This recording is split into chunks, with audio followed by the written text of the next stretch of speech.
All right. So, look, if you just look at science, there are certain things they study and certain things they don't study. For example, they spend a lot of time studying particle physics.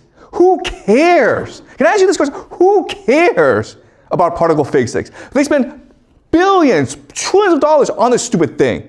They built something called the CERN particle collider to figure out what the underlying atom is, okay? Is it really important? Isn't solving world poverty more important?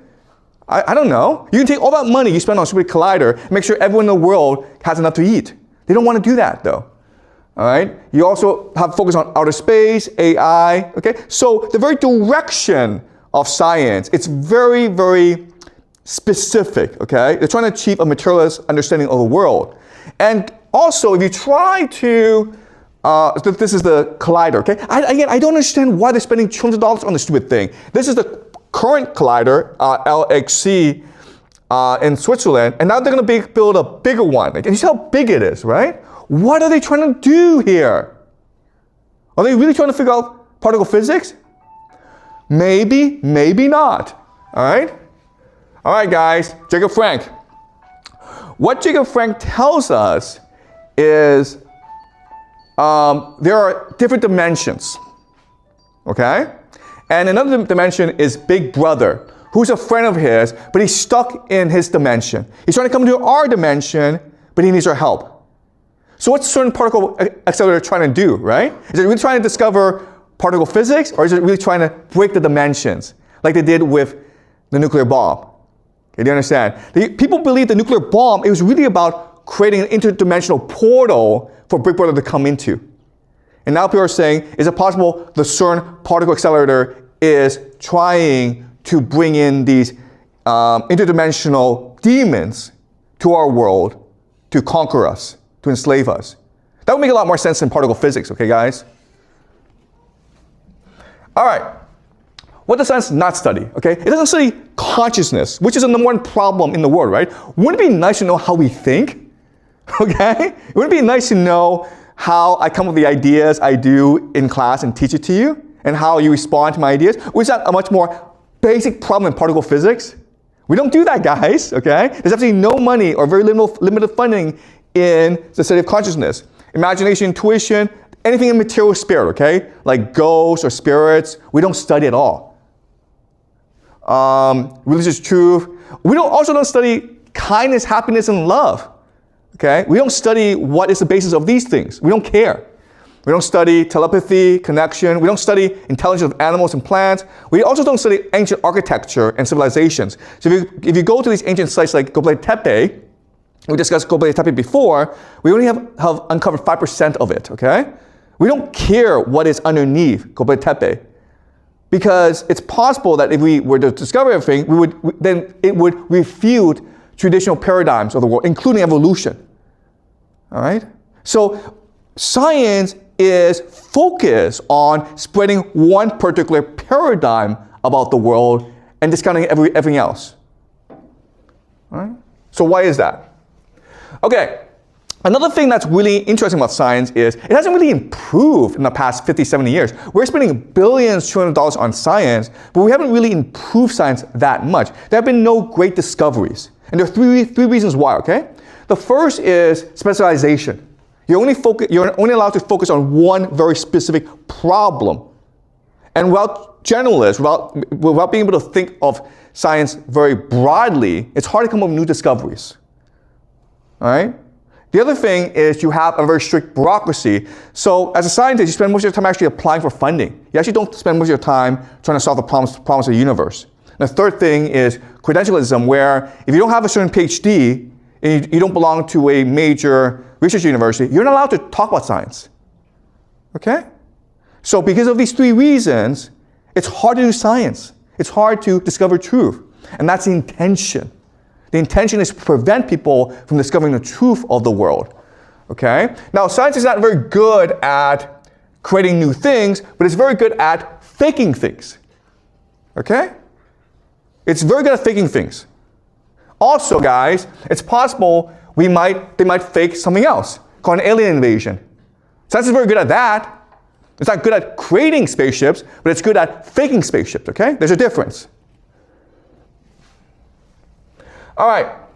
So this is Thomas Kuhn, and he wrote something called The Structure of Scientific Revolutions. And he just says it's natural for paradigms, new ideas, it takes a very long time for paradigms to take shape. But then if that's the case, how do we explain Einstein? The moment he proposed relativity, boom, he's famous, world famous, okay?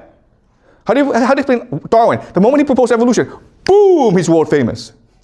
It's really strange like this way, okay? And so one explanation is secret societies control the world, they have a certain eschatology, and they are promoting things that push their eschatology forward. And that's how the world works, okay? So you think, okay, all right. We also discussed last class the idea of content speak. Written by this Jew in Britain who becomes the first Jewish prime minister, Benjamin Disraeli. And it's about how Jews control the world. And we were like, why is this happening? And I said, because it's part of the plan. Because not only are Jews supposed to prosper in the West, but people are supposed to think that they are part of a grand conspiracy, okay? Because the end goal is anti-Semitism and force them to return to Israel. Okay? All right.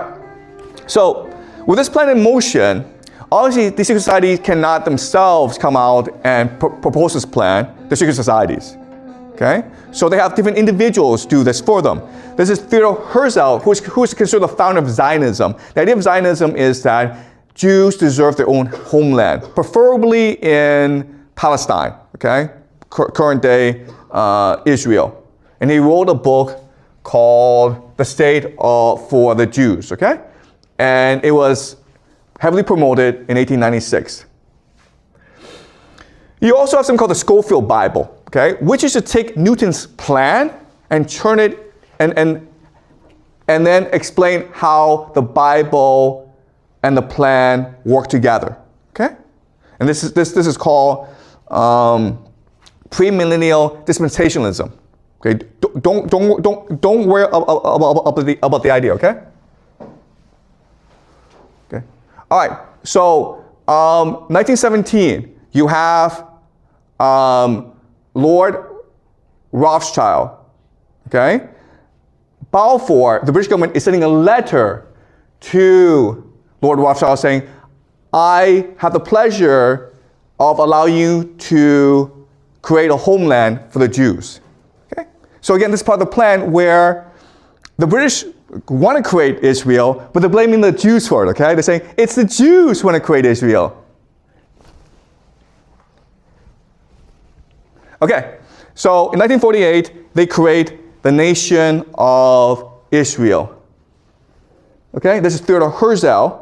And remember, okay, the nation of Israel, it is not part of this grand plan. It's what the Jews aspire to. It's what the Jews want. It's all initiated by the Jews, okay? This is really important. Okay. Now, one thing that they say, one thing that the Israelis say is that we deserve Palestine because this is what God promised to us in the Bible. We are descendants of the Israelites. We are Hebrew. We're all one blood. Now, the great thing about Jews, okay, and this is why I have tremendous respect for Jews, is these Jewish intellectuals, they are first and foremost committed to the truth. So this is Arthur Koestler, okay, who is a Jewish intellectual, and he wrote something called the 13th Tribe. In this book, what he tells us is, this is nonsense, okay? The Jews, most of them don't come from Israel. They don't come from the Middle East. They come from Ukraine, okay? And this is called the 13th Tribe. And it explains what happened, okay? So, Amber, could you read, please? Yes. All right, could you read this passage, okay? At the beginning of the 8th century, the world was polarized between the two superpowers representing Christianity and Islam. So these two powers are the Byzantine Empire as well as the Abbasid Caliphate, okay? Their ideological doctrines were welded to power politics pursued by the classical methods of propaganda, subversion, and military conquest. The Khazar Empire represented a third force, which had proved equal to either of them, both as an adversary and an ally. But it could only maintain its independence by accepting neither Christianity nor Islam, for either choice would have automatically subordinated it to the authority of the Roman emperor of the Caliph of Baghdad. Okay, so do you understand this idea? It's very simple. You have these three powers in Eurasia. You have the Byzantines and you have the Abbasids, okay? Byzantines are Christian, the Abbasids are Muslim. And these are the two dominant religions. And the Khazars think they're a power, and if they convert to, right now they're pagan, if they convert to Christianity, they now have to obey Byzantine. If they convert to Islam, they now have to obey the Abbasids. So they don't do either, okay? So they pick another religion, which is Judaism, right? And it makes sense because Judaism is the first religion. It is from Judaism in which you have Islam as well as Christianity. And therefore, Judaism is superior. And therefore, we Khazars are superior, okay? So this makes perfect sense, right? Keep on going. There had been no lack of efforts by either court to convert Khazars to Christianity or Islam, but all they resulted in was the exchange of diplomatic courtesies, dynamic intermarriages, and shifting military alliances based on mutual self-interest. Relying on its military strength, the Khazar kingdom, with its hinterland of vassal tribes, was determined to preserve its position as the third force, leader of the uncommitted nations of the steppes. Okay. So the Khazar Empire is very ambitious as well. Okay, it sees itself as a great power. Eventually, it wants to unite the different tribes of steppe nations and conquer the world. But to do that, it needs its own distinct identity. So it's not going to convert to Christianity or Islam. All right, keep on going. At the same time, their intimate contacts with the Byzantium and the Caliphate had taught the Khazars that their primitive shamanism was not only barbaric and outdated compared to the great monotheistic creeds, but also unable to confer on the leaderships the spiritual and legal authority which the rulers of the two theocratic world powers, the Caliph and the Emperor, enjoyed. Yet the conversion to either creed would have meant submission, the end of independence, and thus would have defeated its purpose. What could have been more logical than to embrace a third creed, which was uncommitted towards either of the two, yet represented of the venerable foundation of both? Yeah, okay, this is a very simple idea. Monotheism is very important because the idea of one God gives ultimate authority to one person, which allows for the creation of empire, right? Otherwise, every God is equal and you have like a lot of gods. So it's important to have one God. You have three religions that celebrate one God. You have Islam, which is doing very well. You have Christianity, which is doing really well. You have Judaism. And no one's practicing Judaism, so let's just take it for ourselves. Really simple, okay? So this was a mass conversion of an entire people to Judaism, okay? Does that make sense? All right, and so this is what the map looks like. As you can see, it's a huge area. This is Ukraine, okay? Modern day Ukraine, the Khazar Empire. Then you have the Byzantines, and you have the Abbasids. And the Khazars saw themselves as equal to both. They want to maintain a separate identity. Okay, they don't want to be consumed by either empire.